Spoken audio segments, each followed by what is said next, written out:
Released by Square Enix in 2009 on the PlayStation 3 and Xbox 360, director Motomo Toriyama, who directed Final Fantasy X-2, and writer Daisuke Watanabe from Final Fantasy X, X-2, 12, and the Kingdom Hearts series, returned to create the first installment in the main Fabula Novola Crystallis trilogy. Like Final Fantasy X, design emphasis was on a more story-focused cinematic experience, and as such, the game paces itself to start along a very linear progression with limited character customization to establish characters, story, and mechanics, then shifts gears to a non-linear open environment setting with player-determined development and optional side quests. Like some previous Final Fantasies, the cast of characters have preset progression of abilities and natural strengths, though players can set the pace of individual class growth to fill roles in battle. The battle system has been significantly changed to focus on faster-paced active strategy rather than the traditional micromanaged turn-based combat, and to complement it, feature many dynamic monsters that change form or vulnerabilities mid-battle, against which the player must also dynamically change roles and abilities, called paradigms. The story only gets larger from here, so let's cut it down to size with a recapitation. Set in the world of Grand Pulse, the game begins with a train of quarantined citizens being shipped off in a relocation process known as the Purge. Stowed away on the train for the purpose of rescuing their missing family is Lightning, a former soldier looking for her sister, and Zaz, a pilot looking for his son. Meanwhile, battle rages on in the streets, where the military is suppressing an armed resistance group by the name of Nora, whom also opposes the Purge eviction efforts, calling it out as civilian execution. Navigating the tight corridors of the appropriately named megacity of Cocoon, Zaz tags along with Lightning as they make their way to the fal'Cie currently in transit. fal'Cie are the huge godlike entities that support the functionality of the entire world, and as such, there are a number of them. The fal'Cie can forcibly recruit anyone into working under them as a thrall, and those branded by the fal'Cie as their servants are called l'Cie. At the same time, the leader of the Nora resistance, a brash man named Snow, who's also looking for his missing fiancée, rescues another batch of civilians about to be purged. Many in the group volunteer to help fight, including the mother of a boy named Hope. Hope himself shies away from the burden of protecting those wanting to stay behind and escape, though a girl named Vanille steps up to help. However, as the resistance is suddenly overwhelmed by a push from the military, Hope's mother is killed in action despite the efforts of Snow to rescue her, as she tells him to protect her son. Hope witnesses this as Vanille leads him away amid the chaos. At the same time, Lightning and Zaz discuss how the Purge really is just mass execution disguised as benign exile, and how fal'Cie from the distant wildlands of Pulse and their l'Cie servants are being branded as enemies of the state by the government, called Sanctum.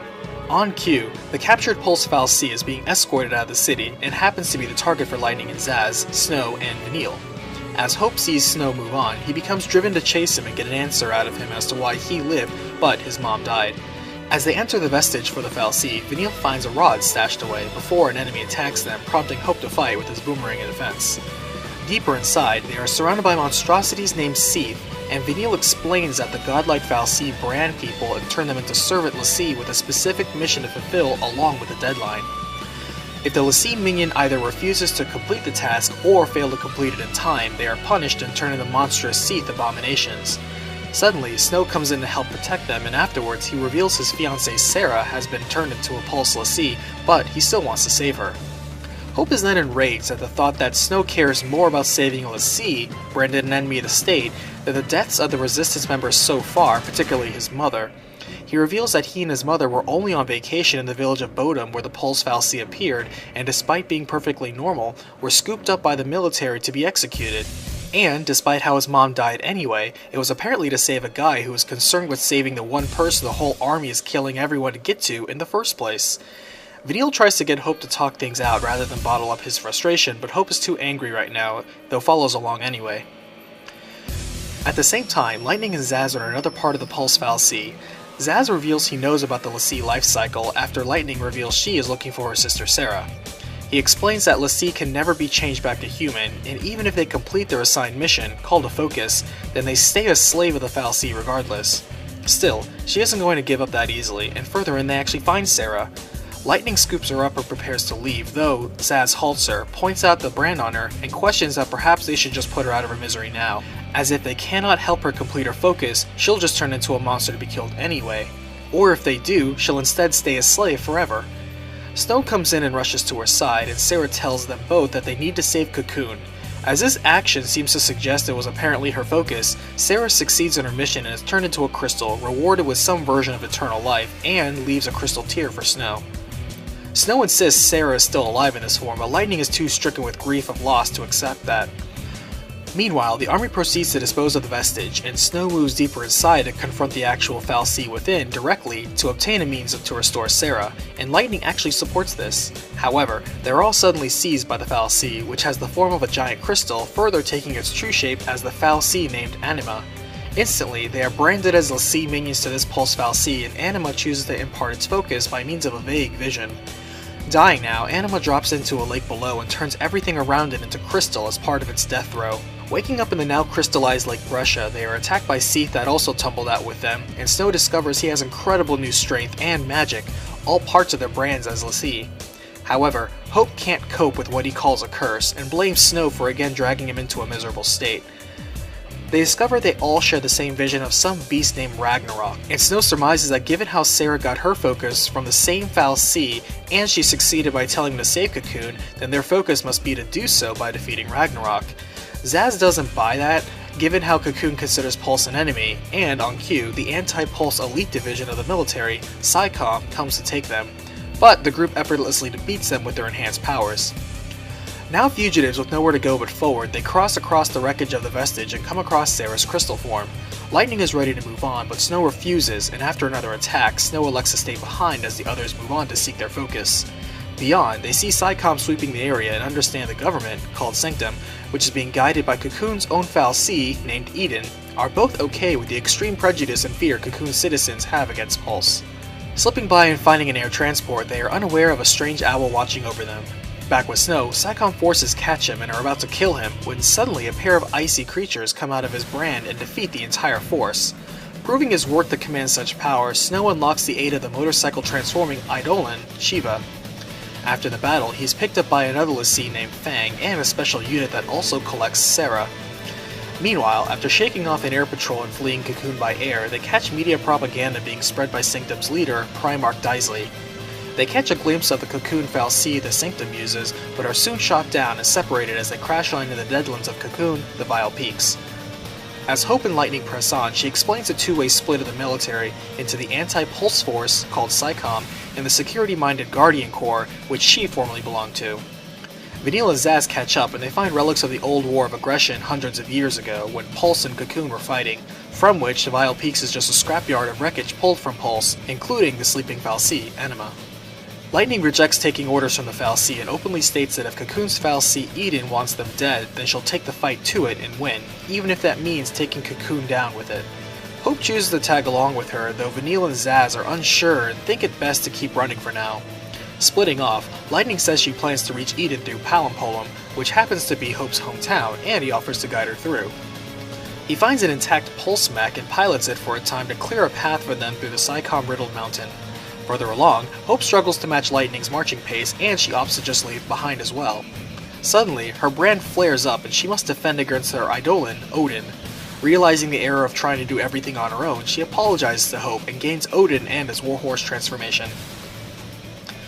Cutting over to Snow, he is taken to the airship Lindblum, where Brigadier General Sid meets him and informs him he is to be publicly executed to put down public fears. Back with Lightning and Hope, Hope is quickly toughening up thanks to Lightning as a training partner, as they pass through the Gapra Whitewood en route to Palampolum. As this is also a military facility meant to create bioweapons, she loans him her knife to keep him safe, and as it's the same knife Sarah gave her as a birthday present, it's also a sign of trust towards Hope.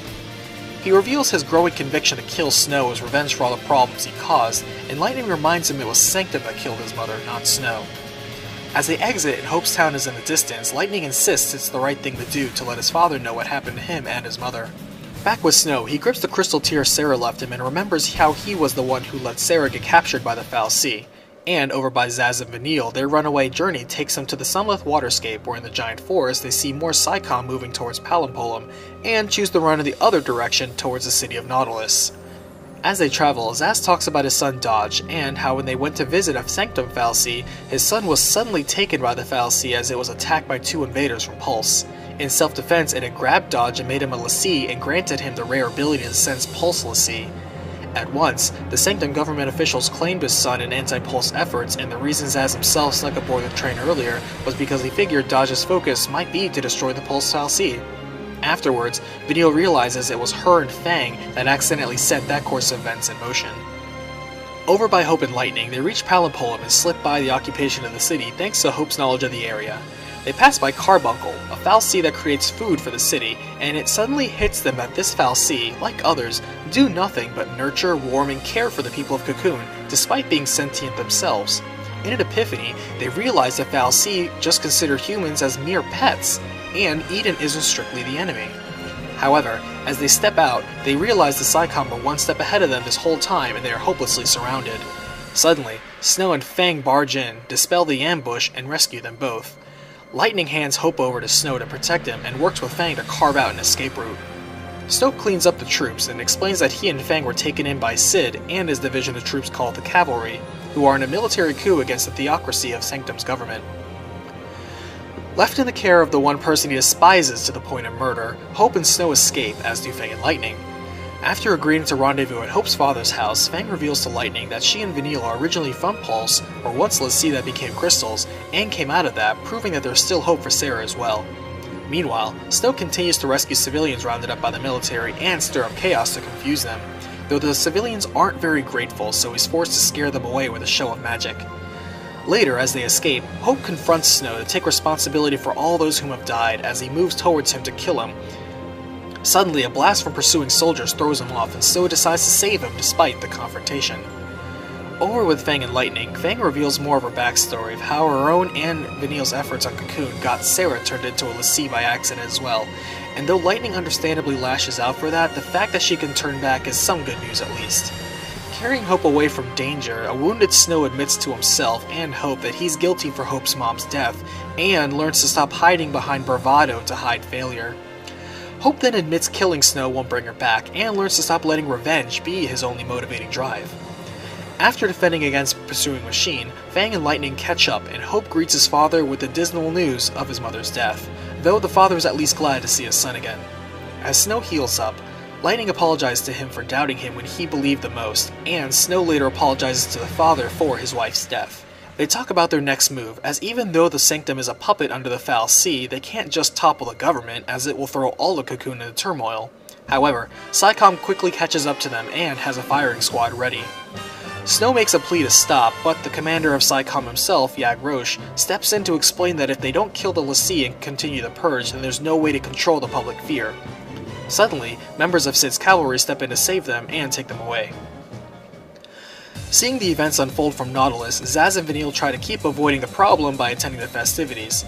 They watch a fancy parade recount Sanctum's version of how the War of Transgression took place, and then visit a chocobo park, where he explains the chocobo chick he carries around was actually a gift for his son. With a heavy sigh, he tells Vanille that he's done running away, and wants to turn himself in now. Even though they'll likely kill him, he hopes they'll honor his last request to see his son, whom they are keeping anyway. Vanille is shocked and urges him to stay alive, at least for the sake of getting revenge on the person who got his son turned into a l'Cie.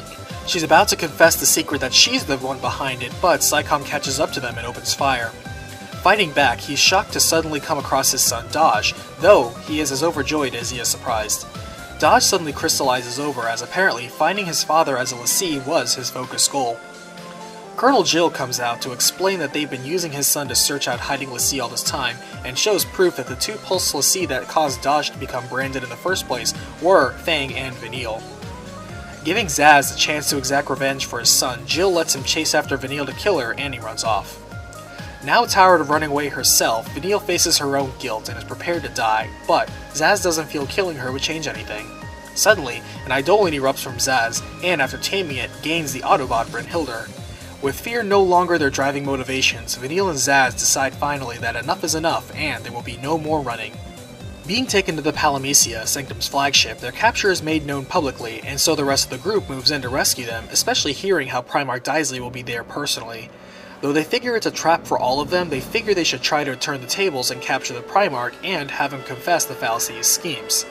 During their containment, Zaz asks Vanille about waking up from her crystal state, as it gives hope to Dodge's condition too. She explains that they were made l'Cie hundreds of years ago to fight in the War of Transgression, and after fulfilling their focus, were in a long crystal sleep. They were waken up without given much reason why, and though Fang has lost her memory, Vanille chose to play dumb in hopes of running away from any responsibility as a l'Cie.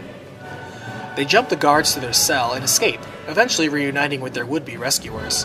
The two Pulse natives capture an aerial enemy and plan to use it to travel, and again, a strange owl observes the group at a distance. They then use their new ride to crash directly into the bridge. Storming the throne of the Primarch, Colonel Jill stands between them, though she is killed by a blast of magic from the supposedly human Daisley. He proceeds to kill everyone else in the room except for them, dismissing them as mere tools.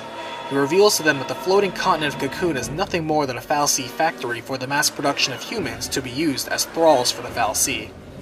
Based on his magic usage, they accuse him of being a l'Cie as well, but he laughingly corrects them and reveals his true form as the fal'Cie Barthandelus, shepherd to the human cattle of Cocoon.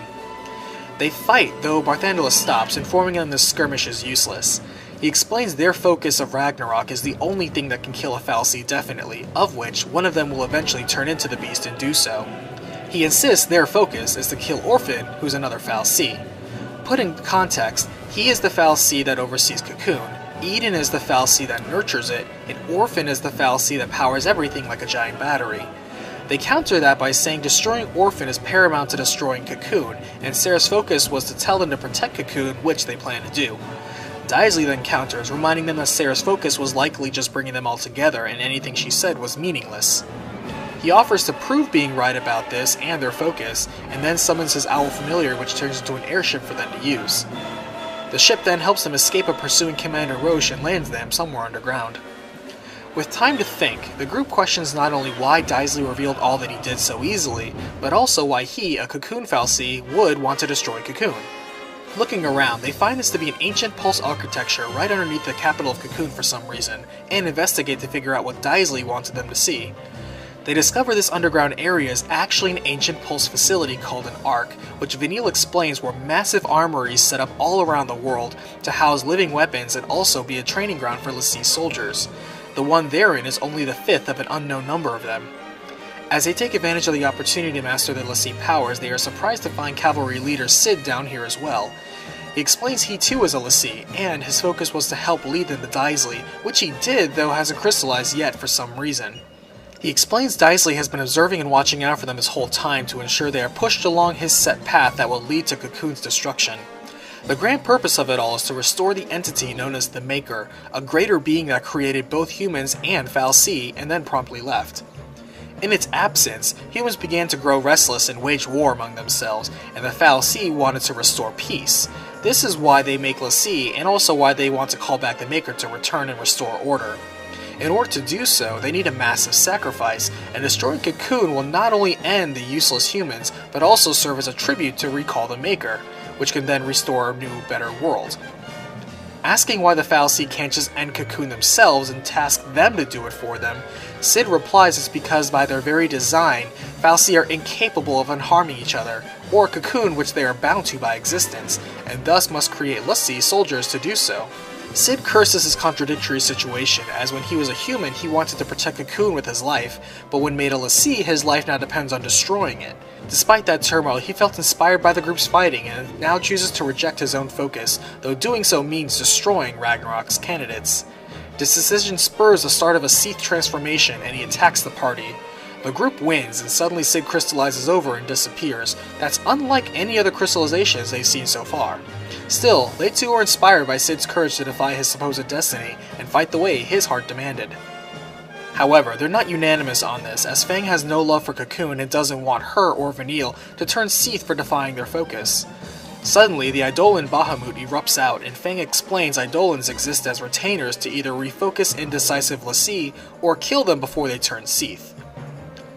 Learning that being l'Cie doesn't prevent you from doing what's right, Fang gains the aid of the jet-transforming Bahamut. Seeing how Fang's brand is scarred and Cid accomplished the new crystallization process by fulfilling his human desires over his focus, the party wonders if there is a way to lose their brands, and makes that their next search. Further in, they find an active airship and portal to Grand Pulse, and make the bold leap to visit the world below. They make it through the portal, and though their ship is damaged by the local wildlife, they make it down safely. The world of Grand Pulse is wild and untamed, with only ruins left of the human civilizations that used to live there before the war. No longer constricted to the hallways of Cocoon, the game now opens up to multiple sprawling environments and expanded player freedom. As they survive on Pulse, Hope's brand begins to mature to dangerous levels that makes his transformation to Seath a matter of time now. Desiring to be left behind before he turns into a monster, the Eidolon Alexander comes out, which essentially proves there's still hope for Hope. With renewed confidence, he gains the aid of his transformation into a fortress, and they make tracks to the one last place to check, Vanille and Fang's hometown of Erba. Along the way, they find a Seath Stone, a state of transformation for a failed l'Cie that still has a chance to be saved provided someone else can complete their focus for them. Helping out as many as they can, they eventually progress to the underground roads of the Mahabara Subterra and hitch a ride on a friendly burrowing l'Cie. Exiting, Fang reveals she never really lost her memory and remembers why her brand is scarred and Grand Pulse is as ruined as it is, and that's because she was the last Ragnarok. However, Vanille doesn't want to admit that for her friend's sake, and suddenly the 100-armed Eidolon Hecatonkir comes out to force her to stop playing games and twisting the truth. Ready to face reality like a grown-up, she gains the aid of its mobile gun turret transformation. Afterwards, she then apologizes to Snow for hiding all this time that she not only met Sarah earlier, but because she was running away from her focus was why Sarah got made into a l'Cie at all. Though, Snow isn't angry and says to apologize to Sarah herself once they rescue her from a crystal state. Navigating through the Tower of Teijin, they ward off a hostile l'Cie with the help of the Tower's guardians and manage to score their first victory against a l'Cie, proving they can be killed apart from Ragnarok. Reaching Erba now, Fang and Vanille are dismayed to find their lush village home is now nothing more than a ruined desert town, populated only by Seath monsters. Suddenly, they find Sarah in the village, telling them to continue their mission to save Cocoon by means of destroying it and rebuilding, even calling Lightning out by her real name, Claire. Figuring it's not really her, the illusion is dropped and it turns out it's Daisley only messing with them to prove his point. He mocks the dead end of their search to remove their l'Cie brands, and reminds them that he plans on starting a civil war in Cocoon, starting with his resignation as leader and appointing a restored Cid as its new head. Knowing his cavalry resistance won't like that, all he has to do is point to Orphan as the cause of his new switch, and the rioting will direct the cavalry to kill Orphan, assuming the fear of losing Orphan doesn't spur the citizens to war among themselves first. He indulges a small fight with them, and then invites them to witness the unsavable society themselves firsthand, and challenges them to try to save Cocoon without resorting to Ragnarok. He provides transport back to Cocoon, but before leaving, they read a record in Erba that explains Fang as Ragnarok was prevented from finishing her mission in the war due to a l'Cie draining her power as the Beast. She and Vanille were put to sleep until the next opportunity to become Ragnarok came along, and in the meanwhile, Barthandelus stole them and watched over them on Cocoon. Understanding this, they learn that even if they save Cocoon by helping Orphan, people in l'Cie will still continue to fight, and another attempt on Orphan will be made later, as Barthandelus has said. Deciding now to begin their own revolution and try to force people to stop fighting meaningless fights, they choose to head back. As the new head of state, Sid gives his public address, during which the group crashes in, just before Barthandelus opens the arc beneath Cocoon to let the stored beasts of Pulse run wild and cause public pandemonium. As predicted, the cavalry confronts Sid, grants his request for release by death, and the military is imploding on itself. Moving to Eden, the group dashes for Orphan to protect it before the cavalry moves to destroy it per Barthandelus' plan. They are slowed by Psycom leader Roche, who figures it's the group causing the invasion and makes every effort to end them before being forced to fall back. Making their way across the battle-torn streets, they even run across the civilian-minded renegade Nora, still on Snow's side, even if l'Cie. Making their way to Eden, wherein lies Orphan, the battery behind Eden, they find and defeat Roche again, and learn that he knew the l'Cie were controlling everything all along, but admits his faith in them was misplaced. Before he falls, he makes amends and commands the Psycom to stop fighting and start evacuating the citizens of Cocoon, and afterwards disbands the military branch. However, as they enter Cradle, the area leading to Orphan, they find the cavalry turned to Seath already.